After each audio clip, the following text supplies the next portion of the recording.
Jika kita menengok peta Indonesia secara religius, akan tampak ada perbedaan yang mencolok antara Barat dan Timur. Sumatera, Jawa, dan sebagian besar Kalimantan dihuni oleh mayoritas Muslim. Sementara Nusa Tenggara Timur, sebagian Maluku, dan sebagian besar wilayah Papua justru menjadi pusat populasi Kristen yang besar di Indonesia. Tapi yang lebih menarik, bukan hanya soal agama mayoritas, melainkan fenomena simpati terhadap Israel yang cukup kentara di wilayah timur. Simpati itu bukan muncul dari ruang hampa. Ia memiliki sejarah yang panjang dan berakar kuat pada misi kolonial, teologi, dan trauma masa lalu. Sejarah masuknya agama Kristen ke wilayah timur Indonesia bukanlah cerita biasa.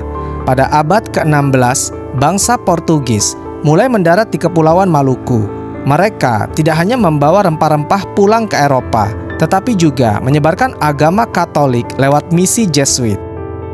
Setelahnya, Belanda mengambil alih dan menyebarkan Protestanisme melalui organisasi seperti Zending dan Indiskerk. Namun yang jarang dibahas adalah bagaimana misi-misi ini membawa serta ideologi Barat yang sangat memuliakan rakyat pilihan Tuhan, yaitu bangsa Israel. Dalam banyak buku pelajaran Kristen yang diajarkan di sekolah-sekolah, cerita tentang Musa, Daud, dan Yerusalem diceritakan secara harfiah, bukan simbolis. Israel digambarkan sebagai tanah perjanjian, pusat nubuat, dan bangsa pilihan Tuhan. Maka tidak heran jika generasi demi generasi tumbuh dengan gambaran Israel sebagai tanah suci, bahkan lebih suci dari Indonesia itu sendiri. Sekolah-sekolah yang didirikan para misionaris memiliki pengaruh besar pada pembentukan identitas kolektif masyarakat timur Indonesia. Di wilayah seperti Sabu, Alor, Lembata, Ambon, Serui, dan Wamena, pendidikan dari kecil hingga dewasa didominasi oleh kurikulum berbasis gereja. Anak-anak belajar lagu pujian dengan lirik yang menyebut Israel atau Yerusalem sebagai lambang keselamatan. Dalam pelajaran agama, Perjanjian Lama disampaikan dengan tekanan besar terhadap kisah-kisah perjuangan bangsa Israel melawan musuh-musuhnya. Tidak jarang, bangsa Filistin, yaitu musuh Israel dalam kisah Daud dan Goliat, digambarkan seolah-olah menyerupai bangsa Arab atau Muslim. Tentu saja, narasi semacam ini pelan-pelan membentuk pola pikir simplistik, yaitu Israel adalah terang, Palestina atau Arab adalah gelap. Saat Islam berkembang di sebagian besar Nusantara, wilayah timur justru diposisikan secara kultural sebagai beda. Narasi kolonial memperkuat pandangan ini. Dalam laporan-laporan Belanda, masyarakat timur yang memeluk Kristen dianggap lebih mudah diajak kerjasama, lebih beradab, dan lebih loyal kepada kolonial. Narasi itu diwariskan bahkan hingga hari ini. Tidak jarang warga dari timur yang menganggap diri mereka lebih dekat dengan Barat daripada dengan Jakarta atau wilayah mayoritas Muslim. Hal ini diperkuat dengan perlakuan diskriminatif yang mereka alami di Jawa dan kota-kota besar lainnya, sehingga membentuk trauma sosial yang mendalam. Maka ketika ada konflik antara Israel dan Palestina, simpati secara alamiah akan condong kepada Israel, bukan karena dukungan politis yang dalam, melainkan karena adanya afeksi identitas yang dibangun sejak lama. Gereja-gereja Protestan Injili dan Pentakostal memiliki pengaruh yang kuat di wilayah bagian timur. Banyak gereja di NTT, Maluku, dan Papua menganut teologi dispensasionalisme, yaitu keyakinan bahwa bangsa Israel akan memainkan peran sentral dalam akhir zaman. Dalam kepercayaan ini, mendukung Israel bukan sekedar urusan geopolitik, tapi bagian dari iman. Dalam khutbah-khutbah mingguan, tidak jarang pendeta berkata, Tuhan akan memberkati mereka yang memberkati Israel. Jemaat didorong untuk berdoa bagi kedamaian Yerusalem. Bahkan dalam beberapa acara besar seperti KKR atau kebaktian kebangunan rohani, sering ada sesi khusus untuk mendoakan Israel. Di gereja tertentu, pengibaran bendera Israel saat ibadah bukan hal yang aneh. Hal-hal seperti ini bukan semata ekspresi budaya, melainkan bagian dari teologi. Israel bukan hanya negara, tapi lambang nubuat, janji Tuhan, dan simbol kemenangan umat. Konflik agama yang sempat pecah di Maluku pada akhir 1990-an menjadi titik balik yang besar. ribuan korban jiwa, rumah ibadah dibakar, dan komunitas tercerai-berai. Dalam konflik ini, umat Kristen dan Muslim saling berhadapan secara brutal. Dalam banyak kesaksian masyarakat Kristen di Maluku, konflik itu menanamkan luka dan rasa curiga yang dalam terhadap Islam politik. Bagi sebagian orang, luka ini menjadi pintu masuk bagi narasi simpati terhadap Israel. Mereka melihat Israel sebagai kaum kecil yang dikepung oleh dunia Muslim. Sebuah analogi yang mereka rasakan sendiri dalam konflik di Ambon. Meski narasi ini menyederhanakan realitas, namun secara psikologis sangat kuat dan mengakar.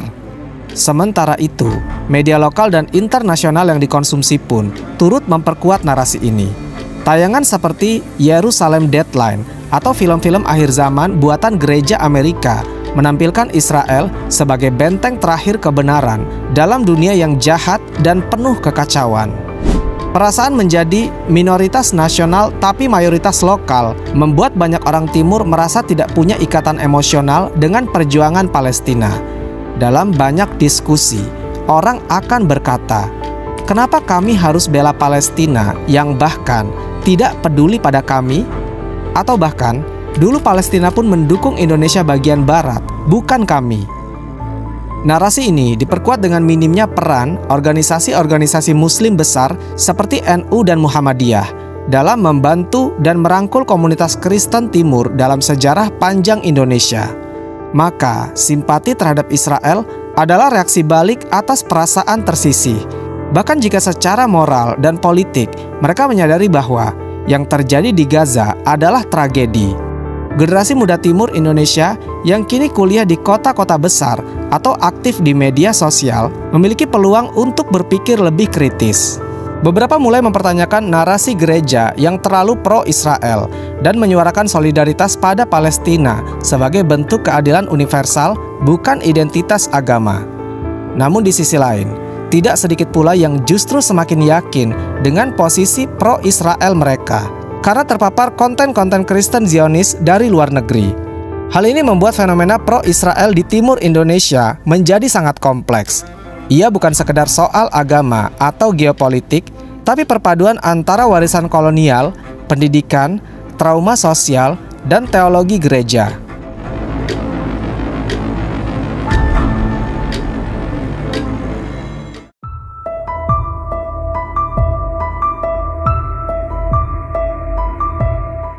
Fenomena simpati terhadap Israel di Indonesia bagian timur bukan hanya lahir dari warisan agama dan sejarah kolonial.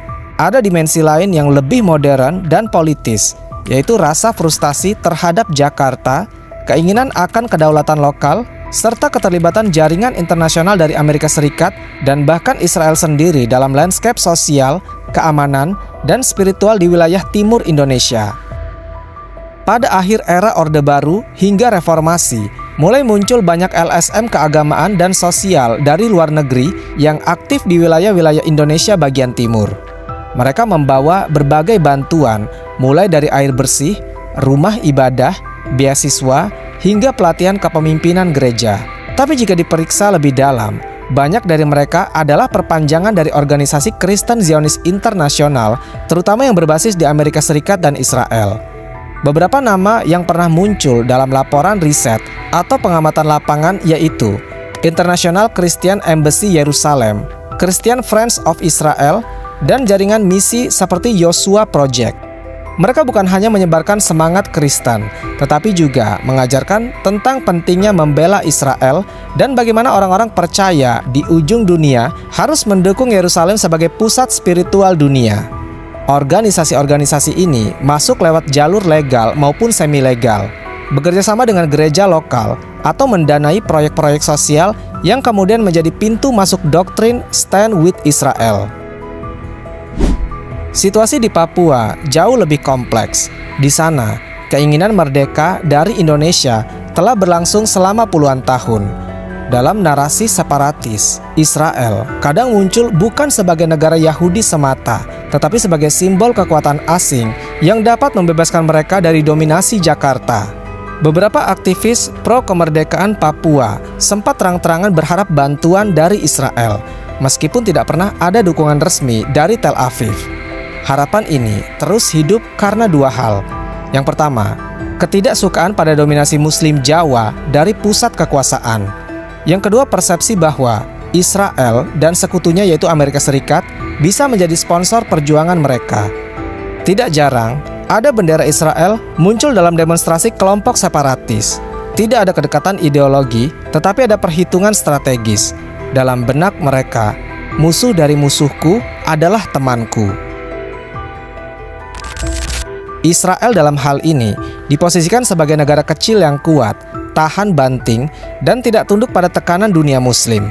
Itulah simbol yang ingin dicontoh oleh para kelompok yang merasa tertindas. Wilayah Indonesia Timur adalah salah satu wilayah dengan kehadiran militer tertinggi di Indonesia. Papua khususnya adalah daerah rawan konflik yang dijaga ketat oleh TNI. Ironisnya, keberadaan militer ini kadang justru memperkuat narasi bahwa masyarakat Kristen di sana adalah korban dari sistem yang dikuasai oleh mayoritas umat Muslim. Dari sudut pandang ini, simpati terhadap Israel berkembang sebagai bentuk pelarian psikologis.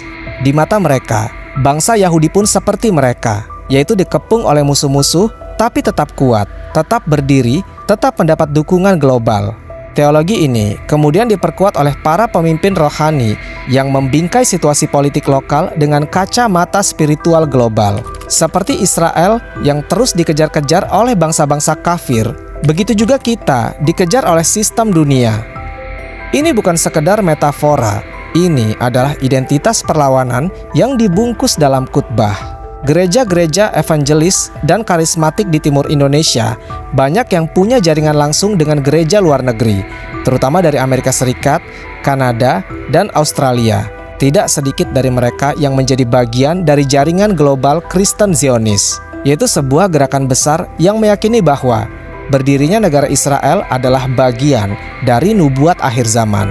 Beberapa pendeta lokal bahkan rutin diundang ke Israel untuk mengikuti pelatihan atau ziarah rohani. Sepulangnya, mereka membawa pulang bukan hanya pengalaman spiritual, tetapi juga oleh-oleh ideologis, yaitu bahwa mendukung Israel adalah perintah Tuhan.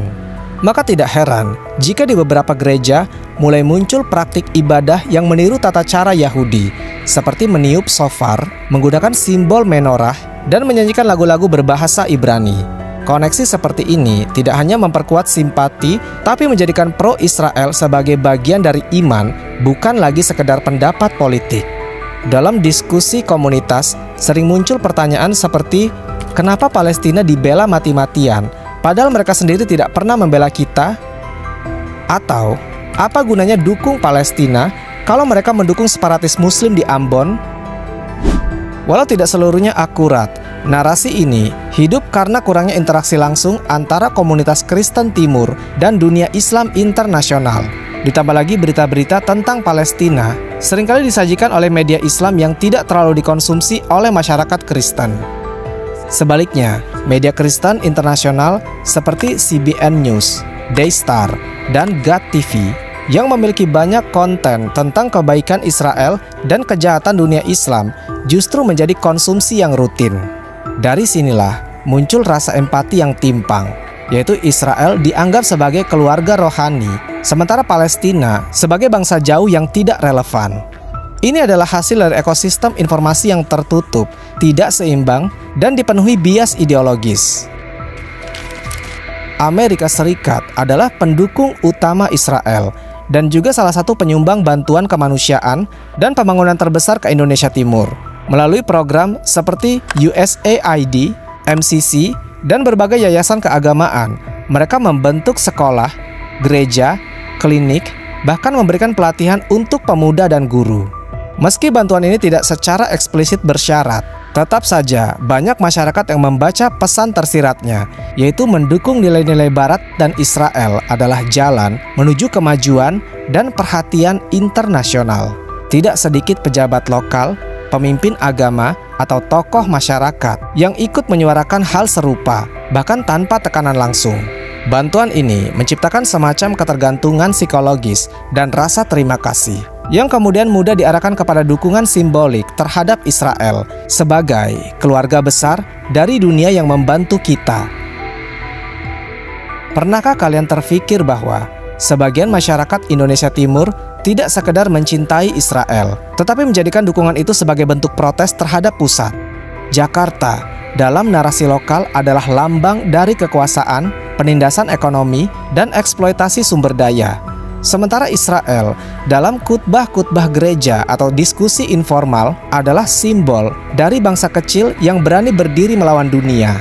Maka dukungan terhadap Israel tidak hanya berakar dari iman atau sejarah, ia juga menjadi alat simbolik, yaitu kami bukan bagian dari kamu, kami punya identitas kami sendiri. Dukungan itu menjadi bentuk pelampiasan atas frustasi yang tidak tersalurkan, sekaligus pesan politik yang samar, yaitu kalau kalian anggap kami minoritas, maka kami akan pilih jalan kami sendiri, bahkan meski jalan itu jalan yang kalian benci.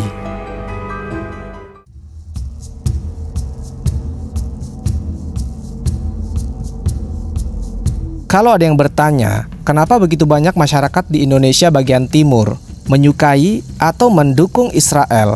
Salah satu jawabannya ada pada apa yang mereka tonton, dengar, dan konsumsi secara spiritual untuk setiap harinya.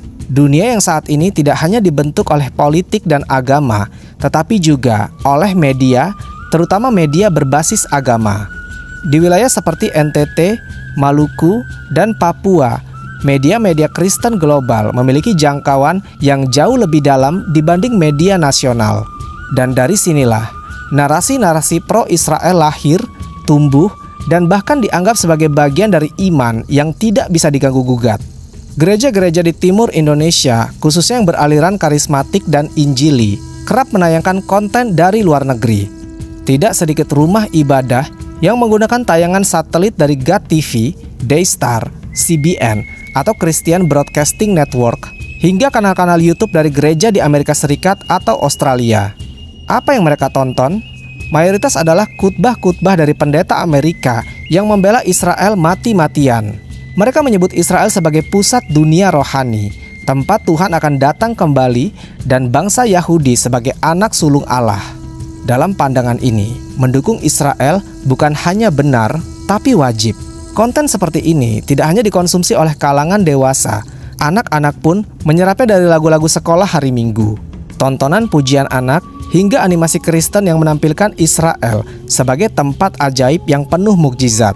Maka, sejak kecil, Israel sudah menempati tempat khusus di hati mereka, bukan sebagai negara politik, tapi sebagai tanah perjanjian Tuhan. Lagu-lagu pujian yang dinyanyikan setiap hari Minggu di gereja tidak pernah netral. Banyak yang bertema Israel, contohnya Yerusalem Kota Mulia, Aku Rindu Menari di Zion, atau Berkatilah Israel. Ini bukan sekedar syair, ini adalah internalisasi emosi. Ketika lagu ini dinyanyikan berulang-ulang selama bertahun-tahun, mereka bukan hanya hafal, tapi merasa terikat secara spiritual dengan Israel. Dalam beberapa gereja di Maluku dan Papua, bahkan ada ibadah yang dibuka dengan tiupan shofar, yaitu tanduk kambing yang digunakan dalam tradisi Yahudi. Di dinding gereja, tidak jarang ada simbol menorah, bintang Daud, atau bahkan bendera Israel. Semua ini menjadi bagian dari ritual yang diulang-ulang setiap minggunya. Apakah ini salah? Tidak dalam konteks keimanan mereka. Tapi penting disadari bahwa semakin dalam simbol-simbol ini merasuk, semakin sulit membedakan antara iman dan ideologi politik yang ikut terbawa. Selain musik, film-film Kristen juga menjadi sumber narasi pro-Israel. Film seperti Left Behind, Yerusalem Countdown, atau serial dokumenter seperti Against All Odds Israel Survives menjadi tontonan wajib dalam persekutuan doa atau camp anak muda. Apa pesannya? Bahwa Israel akan selalu menang karena campur tangan dari Tuhan. Israel kecil, tapi tidak terkalahkan. Israel dikelilingi musuh, tapi tetap berdiri. Dan pada akhir zaman, Yesus akan kembali ke Yerusalem, bukan ke Jakarta, bukan ke Roma, dan bukan ke Mekah. Buku-buku karangan pendeta luar seperti John Hagee atau Derek Prince banyak tersebar di toko buku Kristen lokal.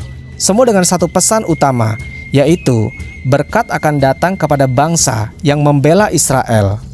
Masyarakat yang tidak pernah membaca perspektif lain tentu akan melihat konflik Palestina-Israel bukan sebagai ketimpangan militer atau penjajahan, tetapi sebagai kisah heroik umat Tuhan melawan dunia. Identitas yang terbentuk yaitu adalah kami adalah saudara iman Israel. Melalui semua narasi yang dibangun bertahun-tahun lewat ibadah, film, lagu, dan buku, terbentuklah identitas kolektif yang tidak terlihat tapi terasa. Kami bukan bagian dari dunia Arab atau Islam. Kami tidak punya hubungan spiritual dengan Palestina. Israel adalah saudara seiman kami. Identitas ini tidak lahir dalam semalam. Ia adalah hasil puluhan tahun penguatan simbolik dan narasi sepihak. Dan karena ia dikaitkan dengan iman, maka ia sangat sulit dibantah. Siapapun yang mengkritik Israel akan dianggap menentang Tuhan itu sendiri. Kritik dianggap serangan terhadap iman, bukan terhadap negara. Di titik ini, simpati terhadap Israel bukan lagi pilihan politik, melainkan bagian dari identitas rohani. Namun demikian, tidak semua gereja atau umat Kristen di timur Indonesia mendukung Israel. Ada juga gereja-gereja Katolik dan Protestan arus utama atau mainstream yang lebih netral atau bahkan mengutuk kejahatan Israel di Gaza. Beberapa ormas dan aktivis Kristen muda mulai menyuarakan pentingnya solidaritas kepada rakyat Palestina sebagai bentuk keadilan universal.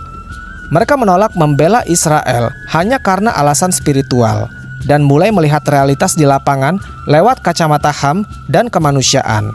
Tapi suara ini masih kecil, minoritas, dan sering dianggap liberal atau tidak setia pada Alkitab oleh kalangan konservatif. Di kota-kota seperti Ambon, Kupang, atau Jayapura, sempat beberapa kali terjadi ketegangan akibat simbol-simbol pro-Israel yang dipertontonkan terlalu terbuka. Misalnya, pengibaran bendera Israel saat acara gereja atau pujian yang menyebut-nyebut bangsa Arab sebagai musuh Tuhan. Bagi komunitas muslim lokal, hal ini bisa menimbulkan luka dan amarah. Apalagi jika di saat yang sama, umat Islam sedang menggelar aksi solidaritas Palestina dan melihat tetangganya justru memuji-muji Israel. Ketegangan ini bukan semata karena beda agama, tapi karena penggunaan simbol-simbol politik dalam ruang ibadah yang sebenarnya bisa dihindari. Tapi karena pro-Israel sudah dianggap bagian dari iman, banyak yang tidak menyadari bahwa tindakan itu bisa memicu konflik horizontal. Pemerintah pusat tampaknya tidak terlalu peduli dengan isu ini. Pendidikan nasional tidak banyak membahas konflik Palestina-Israel secara berimbang. Televisi nasional pun jarang menyentuh narasi pro-Israel di wilayah timur. Pendidikan nasional tidak banyak membahas konflik Palestina-Israel secara berimbang. Televisi nasional pun jarang menyentuh narasi pro-Israel di wilayah timur. Akibatnya, proses pembentukan opini dikuasai sepenuhnya oleh media dan institusi keagamaan dari luar negeri. Kalau negara ini tidak hadir, maka ruang kosong itu akan diisi oleh narasi lain yang kadang tidak sesuai dengan semangat Pancasila atau solidaritas global terhadap kemerdekaan Palestina. Ketiadaan program literasi politik dan kemanusiaan yang kritis membuat masyarakat hanya mengenal satu sisi cerita, yaitu bahwa Israel adalah umat Tuhan dan siapapun yang melawan mereka adalah musuh dari Tuhan. Jika kita lihat kembali semuanya, kita bisa menyimpulkan bahwa mayoritas masyarakat Kristen di timur Indonesia tidak secara sadar memilih untuk mendukung Israel. Mereka tidak membandingkan fakta, membaca sejarah lengkap, atau menimbang antara HAM dan teologi.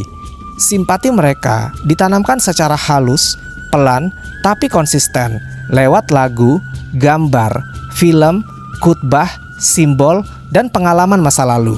Mereka tidak jahat, mereka juga tidak salah sepenuhnya. Mereka hanyalah hasil dari lingkungan informasi dan pengalaman kolektif yang dibentuk oleh sejarah kolonial, trauma konflik, jaringan misi global, dan pengaruh kuat media Kristen internasional. Bagaimana menurut kalian? Wallahu a'lam bishawab. Semoga kisah ini bermanfaat. Lebih dan kurangnya mohon dimaafkan. Yang benar datangnya dari Allah Subhanahu wa taala, khilaf atau keliru itu datangnya dari saya pribadi sebagai manusia biasa. Sampai ketemu di kisah-kisah seru yang penuh makna selanjutnya. Saya akhiri. Wassalamualaikum warahmatullahi wabarakatuh.